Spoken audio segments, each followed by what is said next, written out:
सभापती महोदय, मांडला ना, मी मांडला आहे असं म्हटलं ना. प्रस्ताव त्यांनी मांडला आहे ते बोलतील.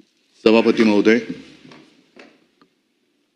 विधिमंडळाचं यावर्षीचं आहे पहिलं अधिवेशन आणि या अधिवेशनाची सुरुवात आपण सर्वच जण एक दिग्मूढ अवस्थेमध्ये आहोत.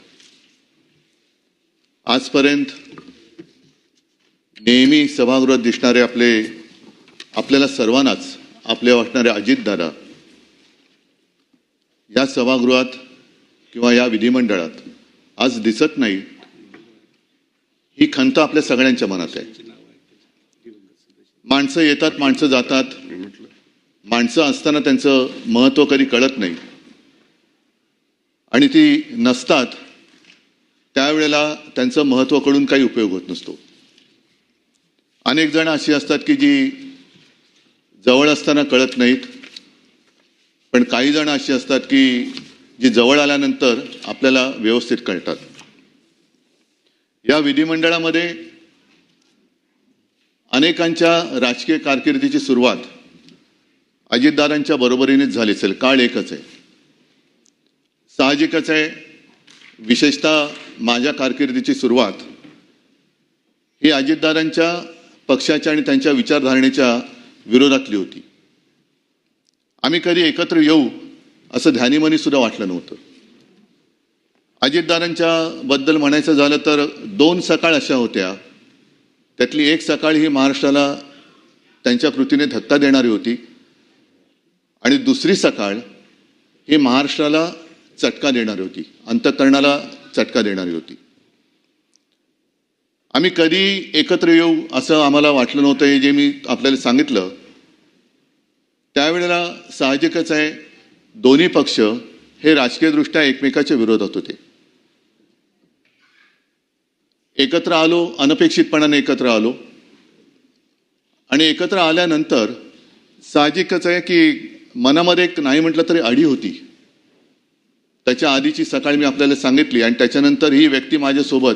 एकतर मला प्रशासनाचा अनुभव नव्हता, अचानक ह्या सभागृहात किंवा या विधिमंडळात आलो, तो मुख्यमंत्री म्हणून आलो. कामकाज कसं चालवायचं त्याच्यात सहकारी सगळे विरोधातले होते ते आहेत. अजितदादांसारखा एक सहकारी ज्यांनी एक धक्का दिला होता आणि आपल्यासोबत उपमुख्यमंत्री म्हणून बसणार, हे थोडंसं त्यावेळेला नाही म्हटलं तरी अनपेक्षित होतं. पण जसजसं कामकाज सुरू झालं तेव्हा मला कळलं आणि ती भावना आजही माझ्या मनात कायम आहे, ती नेहमी कायम राहील की अजितदादांसारखा एक भरोसेमंद, उत्तम, दिलदार केवळ सहकारीच नव्हे तर मित्र मी गमावला. आता शासकीय किंवा प्रशासकीय कामकाजामध्ये एक खंबीर मला पाठिंबा होता, आधार होता. कोणतीही गोष्ट काही एखादी कळली नाही तर अजितदादांबरोबर मी बोलायचो आणि एवढा विषयाचा सखोल अभ्यास करणारा सहकारी किंवा लोकप्रतिनिधी अभावानेच आढळेल आज सुद्धा. त्यांचं वैशिष्ट्य म्हणजे ते 6 वेळा उपमुख्यमंत्री होते हे तर आहेच, पण विशेष म्हणजे एका मोठ्या वृक्षाच्या सावलीतून बाहेर पडून स्वतःची ओळख निर्माण करणं हे फार अवघड असतं. काही जणांना आयुष्यभर वृक्षाच्या सावलीत राहावं लागतं, वृक्षाच्या सावलीचा आधार घ्यावा लागतो, पण काही जण असे असतात की त्या वृक्षाच्या सावलीतून बाहेर पडून स्वतःची एक ओळख निर्माण करतात. त्यातले एक अजितदादा होते. मी 2-3 वेळा मुख्यमंत्री असताना बारामतीत जाण्याचा योग आला. काही ना काही कार्यक्रम होते. शेवटी जेव्हा गेलो होतो तेव्हा अजितदादा माझ्यासोबत मुंबईपासून त्या पूर्ण कार्यक्रम होत होते आणि तो काळ असा होता की माझ्या तब्येतीची तक्रार होत होती. म्हणजे मला उभं राहणं सुद्धा शक्य होत नव्हतं. तेव्हा अजितदादा मुद्दामून माझ्यासोबत आले होते आणि संपूर्ण रस्त्याने फिरताना मोठ्या उत्साहात बारामतीचा केलेला कायापालट ते मला दाखवत होते. इकडे पहिलं काय होतं, आता मी काय केलं, आणि हे सगळं बघणं हे अचंबित करणारं होतं. कारण बारामतीत त्याआधी मला तसं जाणं काही झालेलं नव्हतं. ते सगळे रस्ते असतील, मोठ्या संस्था असतील, मग विद्यालय असतील, अनेक गोष्टी अजितदादा मला उत्साहाने दाखवत होते की CM साहेब हे एक त्यांचं वैशिष्ट्य, प्रोटोकॉल पाळणं. CM साहेब हे अमुक अमुक इकडे होतं, हे आम्ही असं केलं. आणि तीच बारामती ज्या वेळेला ही दुर्घटना घडली आणि मध्यरात्रीच्या सुमारास मी तिकडे सहकुटुंब गेलो, तेव्हा ती बारामती पोरकी झालेली मला वाटली. निशब्द तर होतीच, मध्यरात्र तर झालेली होतीच, पण त्यावेळेला अशी आनंदाने एक भरलेली बारामती पूर्णपणे पोरकी झालेली मला जाणवली. हे माणसाचं वैशिष्ट्य असतं.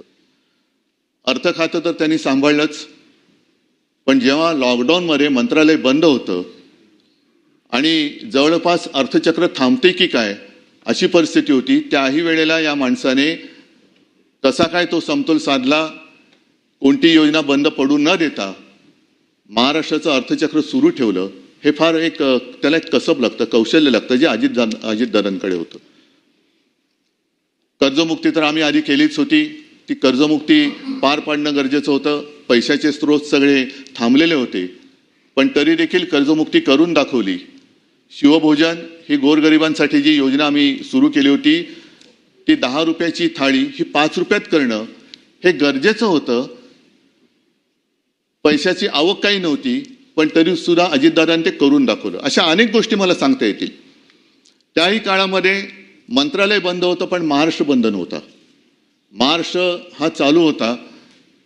त्याचे सगळे कारभार, उद्योग आणि विकास कामं सुद्धा, अगदी शिवसेना प्रमुखांच्या नावाने जो आपण समृद्धी महामार्ग केलाय तो सुद्धा त्यांनी थांबू दिला नव्हता. अटल सेतूचं काम त्यांनी थांबू दिलं नव्हतं. ते सुद्धा लॉकडाऊनच्या काळात सुरू ठेवणं हे फार मोठं जिकरीचं होतं. हे कसं काय त्यांनी केलं हे सुद्धा एक कसब आहे. आज आपण त्यांची आठवण काढतो, ही आठवण नेहमी आपल्याला येत राहील. पण मगाशी मी माझ्या या भावनात्मक बोलण्याच्या सुरुवातीला जे म्हटलं की माणसं असताना त्यांचं महत्त्व कळत नाही, माणसं गेल्यानंतर कळून उपयोग नसतो. अलीकडच्याच काळामध्ये अजितदादांचं एक वक्तव्य आहे की ज्यांनी त्यांच्यावर 70,000 कोटीचे घोटाळे केले त्यांच्यासोबत ते आज सत्तेत आहेत. हे मी का सांगतोय की एखादी व्यक्ती असते तेव्हा तिला आपण जीव नकोसा करतो, एवढं इतपत त्याला बदनाम करतो की नको तू जीव, आणि मग तोच आपल्यातनं गेल्यानंतर तो अचानक आपलासा वाटायला लागतो. मला असं वाटतं की या निमित्ताने आपण सगळ्या जणांनी एक मर्यादा पाळण्याची गरज आहे. कोणाला किती बदनाम करायचं, आयुष्यातून खरंच किती उठवायचं, तोही माणूसच आहे. अजितदादांचं एक वैशिष्ट्य म्हणजे त्यांनी ते कधी खचून नाही गेले. एखादा दुसरा माणूस असता तर तो खचून गेला असता. दुर्दैवाने अपघातात त्यांचं निधन झालं. एखादा खचलेल्या मनाचा असता तर त्यांनी खरोखर जीव दिला असता. हे राजकारण किंवा ही संस्कृती आपल्या महाराष्ट्राची नाहीये.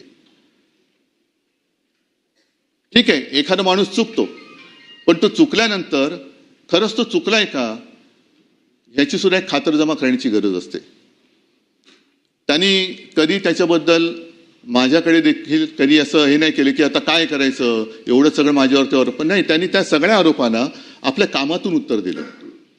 आणि त्या कामातून उत्तर असं दिलं की तेव्हा तत्कालीन आमचे जे सहकारी होते, ज्यांनी आरोप केले होते, त्यांनी सुद्धा त्यांना सहकारी म्हणून स्वीकारलं आणि आम्ही सुद्धा त्यांना सहकारी म्हणून स्वीकारलं. आणि म्हणूनच आज या सभागृहातला एकही व्यक्ती असं नाही की ज्यांनी दादांच्या कामाचा जवळून अनुभव घेतलेला नाहीये.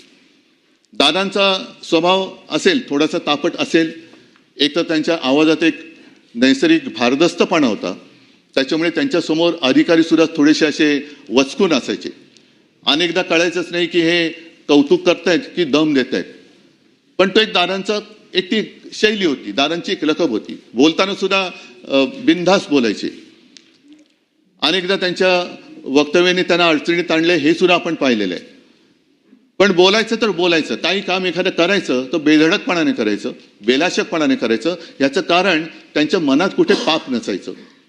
एकदा का मनात पाप नसेल तर आपण केलेल्या कृतीबद्दल पश्चाताप होण्याची भावना त्या व्यक्तीच्या मनात येऊ शकत नाही. आणि दादा मला असं वाटतं त्या व्यक्तीच्या वर्गवारीत येत होते. एकतर त्यांनी, मी तुम्हाला सांगितलं की अत्यंत अडचणीच्या वेळेला महाराष्ट्राचं अर्थखातं सांभाळलं. एक मला कशाचाही अनुभव नसताना माझ्या मंत्रिमंडळात एक उत्तम भरोसेमंद सहकारी म्हणून त्यांनी काम केलं. वेळ म्हणजे कदाचित घड्याळ आणि वेळ म्हणूनच त्यांची ती निशाणी होती की काय कळत नाही. कारण दारा 11 वाजता येणार म्हणजे 11 वाजता बरोबर त्यांची गाडी दारात उभी असलीच पाहिजे. बरं, आल्यानंतर विषय घेऊन यायचे. ते विषय झाल्यानंतर फाफट पसारा जास्त न करता काम झालं का बरं सीएम साहेब मी निघतो. मंत्रिमंडळात सुद्धा मी प्रत्येक वेळेला बघितलेलं आहे कागदं असतात पसरलेली, पण दादांच्या समोरचं टेबल हे व्यवस्थित सगळ्या गोष्टी काटकोनात असायच्या. त्यांचं पेन असेल, त्यांचे कागद असतील, हे काटकोनात असायचे. आणि हे मी का सांगतोय आवर्जून, कारण ही सवय शिवसेना प्रमुखांना सुद्धा होती. आणि त्यांच्याबद्दल म्हणजे शिवसेना प्रमुखांबद्दल प्रमोद नवलकर जे बोलले होते ते मला या निमित्ताने आठवते की माणूस कसा शिस्तीचा असतो. तर म्हणजे तुम्हाला असं वाटेल की विषय काय आणि बोलतायत काय, पण काटकोनामध्ये सगळ्या गोष्टी असणं, सगळ्या गोष्टी स्वच्छ पाहिजे. एखादी गोष्ट जरा तिरकी तारपी असली का ते व्यवस्थित लावली गेली पाहिजे. ही एकदा शिस्त लागली का मग कारभार सुद्धा त्या शिस्तीने केला जातो. आपण जर का सगळं काही पसरलेलं आहे, मग कुठला कागद कुठे गेलेला आहे, कशाचा कशाला पायपोस कोणामध्ये नाही, तर कामकाज सुद्धा तसं होऊ शकत नाही. आज आपण सगळेच जण एका अशा दुःखात आहोत की सगळ्यांनाच असं वाटतंय की आपल्या जवळचा कोणतरी गेलेला आहे. ही भावना फार थोड्या व्यक्तींच्या बद्दल आपल्या सगळ्यांच्या मनात निर्माण होते. मी तर माझा एक चांगला मित्र गमावला हे तर माझं दुःख आहेच, पण त्याचबरोबरीने महाराष्ट्राने एक उमदं नेतृत्व गमावलंय हे महाराष्ट्राचं फार मोठं नुकसान आहे. आणि असं का होतं कोणास ठाऊक. गेल्या काही वर्षांमध्ये ज्यांच्याकडनं काही अपेक्षा महाराष्ट्राने केल्या होत्या, मग ते प्रमोद महाजन असतील, गोपीनाथ मुंडे असतील, अगदी RR आबा असतील आणि आता अजितदादा असतील, की काही करण्याच्या एका पातळीपर्यंत ते जातात काय, महाराष्ट्र त्यांच्याकडनं अपेक्षा करतो काय आणि अचानक ते आपल्यातून निघून जातात काय. हे दुर्दैव आहे, हे महाराष्ट्राचं दुर्दैव आहे. हे नुकसान, हा दुःखाचा डोंगर केवळ पवार कुटुंबियांवरती नाही तर महाराष्ट्रावरती कोसळलेला आहे. आज त्यांच्या बरोबरीने इतर सुद्धा जे आपले सदस्य होते विधान परिषदेचे त्या सर्वांचा उल्लेख ह्याच्यामध्ये आहेच. स्वरूपसिंग नाईक आहेत, अशोक मोडक सर, त्याच्यानंतर गंगाधर पटणे, नीला देसाई तर आमच्या पक्षाच्या सदस्य होत्या, त्या सुद्धा महिला आघाडीच्या आमच्या पदाधिकारी होत्या. एक धडपड करणारी माणसं, आपल्याला मिळालेल्या संधीचं सोनं करणारी माणसं, आणि ही अशी माणसं आपल्यातनं अचानकपणाने निघून जातात. त्याच्याबद्दल आज तरी आपल्याकडे दुःख व्यक्त करण्याखेरीज काहीच नाही आहे. पण या निमित्ताने मी पुन्हा एकदा आपल्याला सगळ्यांना विनंती करेन की जेव्हा माणसं असतात तेव्हा त्यांच्याशी आपण त्यांचं महत्त्व कळून घेऊन त्यांच्या गुणाचा वापर जर का राज्यासाठी केला गेला तर केवळ आपलंच नव्हे तर महाराष्ट्राचं भलं झाल्याशिवाय राहणार नाही. असो, आज मला तरी असं कधी वाटलं नव्हतं की अजितदादांबद्दल असा प्रस्ताव येईल आणि त्याच्यावरती आपल्याला बोलावं लागेल हे मनात कधीच आलेलं नव्हतं. अचानकपणाने ही वेळ आपल्यावरती ओढवलेली आहे. मी अत्यंत भारावलेल्या आणि जड अंतःकरणाने अजितदादांना श्रद्धांजली हा शब्द मला वापरावा लागतोय, ह्याचं खूप मनामध्ये दुःख आहे. कारण अशी माणसं ही पुन्हा पुन्हा होत नाहीत, असे मित्र, असे सहकारी हे पुन्हा पुन्हा मिळत नाही. मी या सर्वांना माझ्यातर्फे, माझ्या कुटुंबियांतर्फे आणि माझ्या पक्षातर्फे भावपूर्ण श्रद्धांजली वाहतो. आणि पुढचं वाक्य खरंच बोलणं फार अवघड आहे, पण त्यांच्या आत्म्यास शांती लाभो हीच माझी प्रार्थना.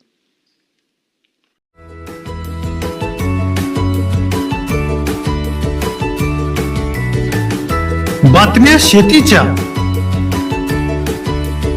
बातम्या मातीच्या, बातम्या अन्यायाच्या, गुन्हेगारीच्या,